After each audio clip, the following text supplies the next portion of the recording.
Okay, so for our fly front, we have two different fronts. So it's not symmetric, not the typical one pair of a front leg. So I have a left one and a right one. The main difference on our pattern is that on the left front, we have, this is the actual center front, and usually we have one semi-seam allowance. But this center front here, we mark it, but we add 7 millimeters to it, and then we have our 1 centimeter seam allowance. The other side is just our center front plus 1 centimeter seam allowance. So in pattern making, you should do this correct. And we have a zip, the fly facing, and the fly extension. The fly extension is fused, and so is the fly facing. So the first step would be to attach the fly facing to the right front. Yeah, so like always, we put right side on right side, put the fly facing to the right front, and stitch it at 1 centimeter seam allowance. And at the same time, before you go to the iron, we also take the fly extension. We take one of the shorter sides, fold edge on edge, and we stitch here. Also at 1 centimeter, all my seam allowances are 1 centimeter. So here 1 centimeter. Okay, so these two things. So we leave this open, and on the top it's open only one side, and here only the center front. Okay. Okay, so you can. Okay, so first step is done. The fly extension is attached here, and Okay, so here is the stitching of the fly extension, and here the fly facing. So for the fly facing, with the seam allowance still being in this direction, we are going to press the fly facing over to the right side. And we are going to add an internal flat stitch in our next step. So the internal flat stitch is like a top stitching along the edge. So you just stitch in this position where I put the pin now. All the seams are with the back stitch and the normal stitch length. Yeah, so just along here, just 1 to 2 millimeters along the edge, all the way down. So that's for the right side with the fly facing. For the other side, we need to back this out now. So we need to turn this around to have this clean side. This corner here is too thick, so we need to cut away the seam allowance.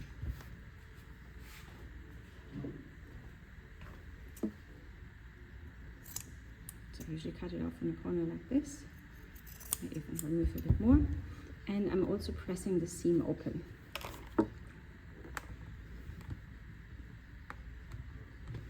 Okay, so now that the seam is nice and open and the corner is cut away, I can pull this through to the other side.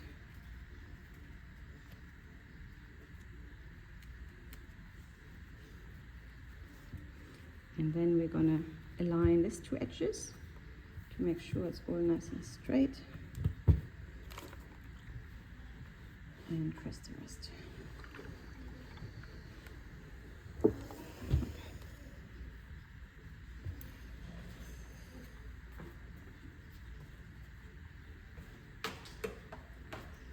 For the next step, we need the zip. So on the left side, my fabric is fraying a lot. On the left front, we are attaching the zip. So first of all, we need to make sure we have the correct length zip. And you can see what I have here. I'm recycling an old zip that I found, and it's just been cut off. So usually when I shorten my zips, I shorten them from the top, removing the metal stopper here, removing a few teeth, and then putting the metal stopper back on. However, this one has to be cut off, so I'm going to shorten it from the bottom instead. And basically your zip should be kind of as long as it needs to be for you to obviously get in well. And you do this before you do your but when you do your pattern, your design, you think of the length of the zip, of course. But let's say usually when your pattern is correct, this is the length of your fly facing, should be the maximum length of your zip. So I'm going to just shorten it a tiny bit more. And so we have 1 centimeter seam allowance on the top here, then we have the zip, and then what I'm going to do, what is really important, if you ever cut a zip from the bottom, for example, shortening an invisible zip, we will be cut from the bottom. The important thing is that you do put a stopper, so a stitching over the teeth, because if you just kind of unzip it, the zipper is gone, right? Like there's no way for you to recover it. Or maybe some people can, but it's quite tricky to get the puller back on. So how do you do that? Just adding some stitches over the teeth so the puller cannot go all the way down. Really simple.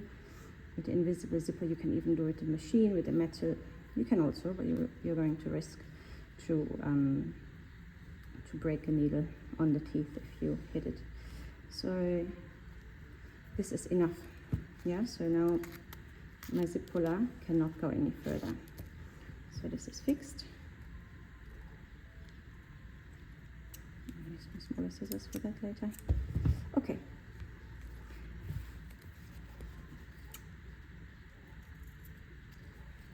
Shorten it a little bit more. You never want to cut it off directly to where you want to stop, because then it's you're too close to the edge. So always leave a centimeter seam allowance. Okay, so for our left front now, my zipper is shorter. You want to put the right side on the right side, like always in sewing. Even here we put right side on right side and then we stitch. With the zip it's the same thing. So we kind of put the puller, the face of the zip, let's say, facing the right side of our left front. And often the zip tape here at the top is quite long, so you don't necessarily want to align the tape with the edge, but instead you want to pay attention. See, mine are even different anyway, because this is an old zipper. But you want to pay attention that you have about maybe a centimeter, 1.2, 1.3 would be ideal, and that's where your zip puller should be. Yeah, not the tape itself. You cannot really use that because every tape is slightly different. Then we have 1 centimeter seam allowance. So again, because every tape is different, you need to check where the 1 centimeter is for you. So from the edge here, this is 1 centimeter for me. So if I stitch there, I'm pretty happy with that. But some other zippers, maybe if the tape is narrower, you are too close to the teeth. And if the tape is wider, you still have a lot of space. So you just want to check where your 1 centimeter is, and then you can stitch the zip on. If you're quite advanced, you can also do the next step all in the same one, putting this on top and stitching it. And I'm going to show the step where we have 2 steps, and it's a bit safer to get a good outcome. So here, internal flat stitch, kind of like a top stitch along the edge, and on this side we're attaching the zip with the 1 centimeter seam allowance stitch. This zip puller obviously is in the way, so what I'm going to do is I'm going to start here, stitch down, and then I'm going to move the zip puller down, and I'm going to stitch this upper part. Yeah, so you can also sometimes do that all at the same time. You could kind of start with this zipped down and sew, and then lift up the foot, lift up the needle, maneuver the zip puller back up, and then go down. Sometimes it makes it harder. It's up to you. It depends on your zip as well. In our next step, we are going to put the fly extension on top of it. So we're stitching it to the same seam.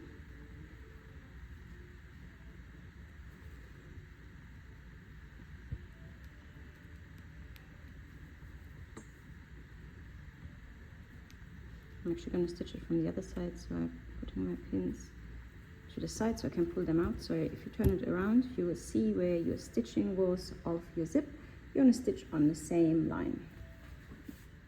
Okay, so now we have our fly extension attached together with the zip on the left front. The front where we have the 7 millimeters extra. Here you can see it. So this is the difference, and that will make a difference on how your garment sits. You can slightly press it. And on the other side, on the right side, we have the fly facing with the internal flat stitch. So this will now, when you press it back, sit nicely backwards. Okay, so in the next step, you have your full trouser, you're sewing the crotch. Yeah, so you're putting right side on right side, and you're stitching the crotch. So starting from here, usually you would have done your inleg already, and you do the back crotch, and then you come to the front and you stitch all of it together.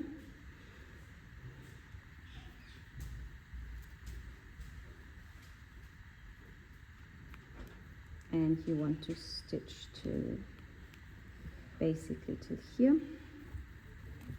Actually need to stitch up all the way to this point. So basically 1 centimeter up from your fly facing seam allowance. This is the point where you want to get to.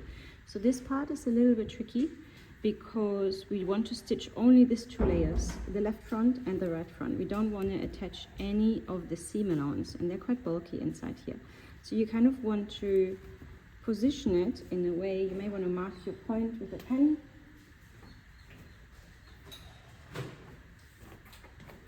So you know what you're aiming for. You want to stitch till here. And this point needs to be aligned with your other front in a way that it sits nice and close together. So you don't want to attach it like this. You want to attach it in a way that they're close together. Yeah, so like this. And then the important part is that the seam allowance is not here, is not being caught in. It obviously wants to push in this direction because later we're going to press it there. But for this step, it needs to be folded in this direction. So you could pin it if you wanted to. You need to be just very careful. And we stitch from here at 1 centimeter to that point. Okay, so I've stitched this and I've made it all the way to my point, but it's slid off. So here you can see I've got a gap.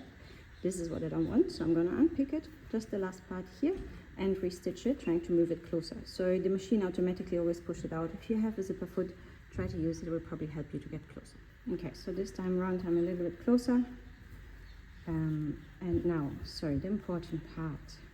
So now we have our left front with the zip and the fly extension lying to the right, sorry, to the left, to the right side of the garment, and our right side sitting right in the center front, nice and straight. So if you're looking at a person wearing a pants, this line should be in the center front, shouldn't be twisted in this direction or this direction. So if you don't add the 7 millimeters to your pattern, you would basically end up with a seam like this. So if you didn't have this extra 7 millimeters, your zip would be stitched directly to the front. Let's say you cut 1 pair of the same front, and then to be correct, it would sit like this, right? Then you would see the zip tape. So to not have that effect, what do? We shift it over. But if you didn't allow for it, that means now this is on an angle, and also you're losing 7 millimeters in your waist circumference. Okay, so because my pattern was constructed correctly, we can align this edge now with the notch of the center front, because this is the center front and this is the center front. So we align the two, put a couple of pins in to hold it into place, and we are going to establish where the zip tape needs to be stitched on the other side. Okay, so basically from here, I'm going to fold this back, and see here is the zip tape. The position where the zip tape gets stitched onto our right side is basically what we need to determine now. So you don't want to lift this up and kind of move things. So you want to keep it as flat as possible. Sorry, just to maybe I'll show you again. One more time. So we have our left front here, the zip and the extension, and the right side. We need to basically now, to make this a functional zip, we need to attach the zip to the right side of our front. So when we open this up, this will stay on this side and we can open our trousers. But where to position this onto the fly facing, that is what we're going to work out. Okay, so you zip it up, align the center front on the center front, put a couple of pins into the center front to make sure this doesn't shift. And then we're lifting up the right front and finding the zip tape and the fly facing. So these two pieces need to be stitched together now. I'm just going to put a couple of pins in. I am going to stitch from the other side, but just to hold it in place, right? Making sure everything sits flat. So when you're pinning, you want to make sure everything is flat. So if I turn it around and look at it from this side, now I can see where to stitch my zip to the facing. So I'm going to put a couple of pins from this side, remove the pins from the other side, and stitch. Where do I stitch here? Probably in a similar distance to the other side. However, even if you stitch it to the edge, it will work fine and will not cause any fit issues or anything like that. So that's it. So ready to attach the zip tape on this side now. Actually, I should add, to stitch it, we can remove all of the pins, not all of them. This pins at the center front we can remove, and we can also open up the zip which makes it a lot easier for us to get to, right? So now this is where we're stitching. Same thing as before. If you have the zipper foot, you can go past, great. If not, you stitch halfway, you move up the zip puller and you stitch the rest.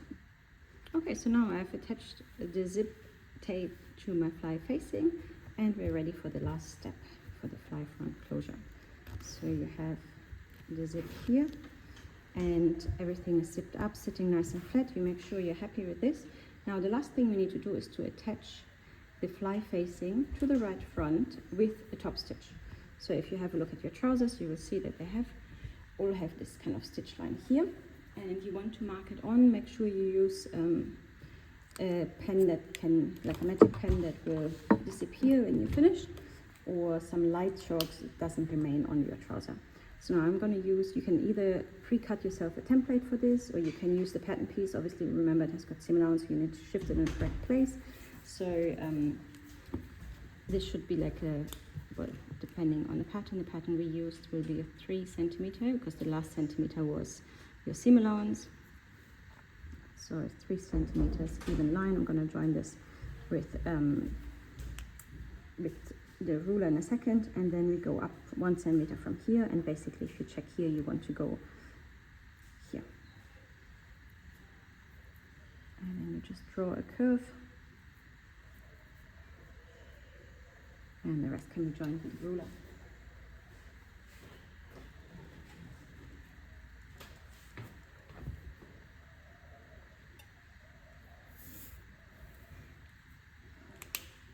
Okay, so now I'm going to go back to the machine and top stitch this. However, I'm only attaching it to the facing. So the extension, if we stitch the extension down as well, then we cannot open it because it will be stitched together. Even though we can open the zip, we cannot open the garment. So really important that we lift it up, but again, making sure nothing else moves. We have only this part. So 2 layers only. It's your fly facing and your right front.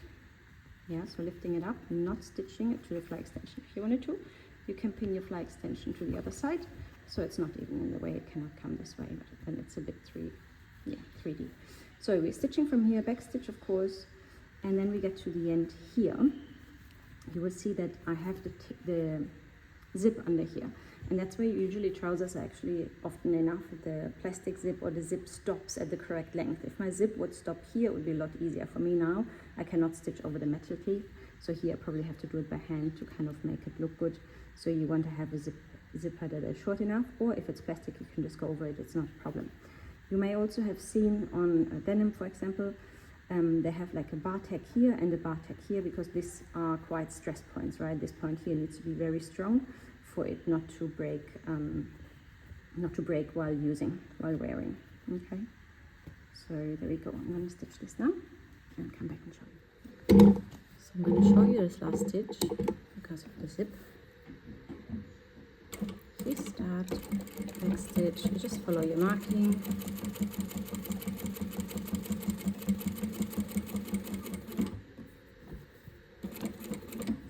Make sure your fly extensions to the other side, everything sits nice and flat. And you get to the curve. So remember, this is a place where you could do a bar tack, and we could actually fold back the fly extension. And then lift up your foot when you're doing curves to make sure it's nice and smooth.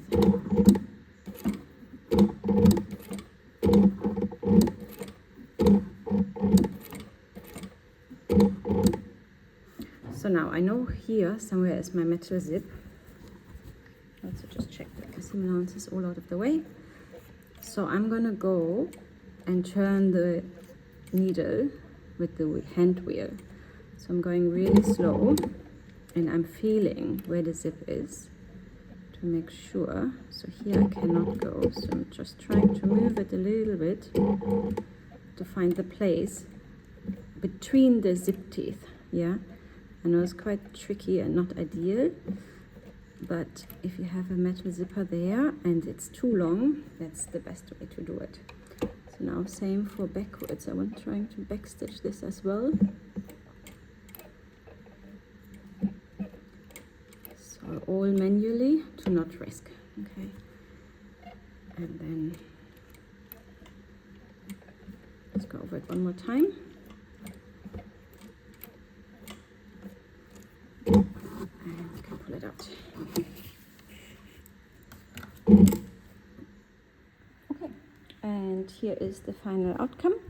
So here it's quite strong now. If I didn't have the metal zip under there, what I would have done at this last step, I would have folded the zip extension back and bar-tacked here, or backstitched here with the fly extension in that direction. So when I open this up, the lower part would be attached. That's quite a nice way to make sure from the inside, if this was stitched here, this doesn't flip back. At the moment it can. So if you want to top stitch it here because you have a plastic zip, and you can, or because your zip is short enough, so you can do that to hold the fly extension in place. And then I'm just going to give it one last press. Make sure that all my markings disappear. Okay, there you go. So now the important thing is that we have an internal flat stitch here. Our center fronts are actually overlapped and align, the fly facing overlaps the zip and aligns here with the center front notch, so that the front edge of the fly front sits nicely in the center of the garment, and then you have your crotch here, obviously. And having an overlocker, you should obviously finish all your edges neatly as well, or binding them.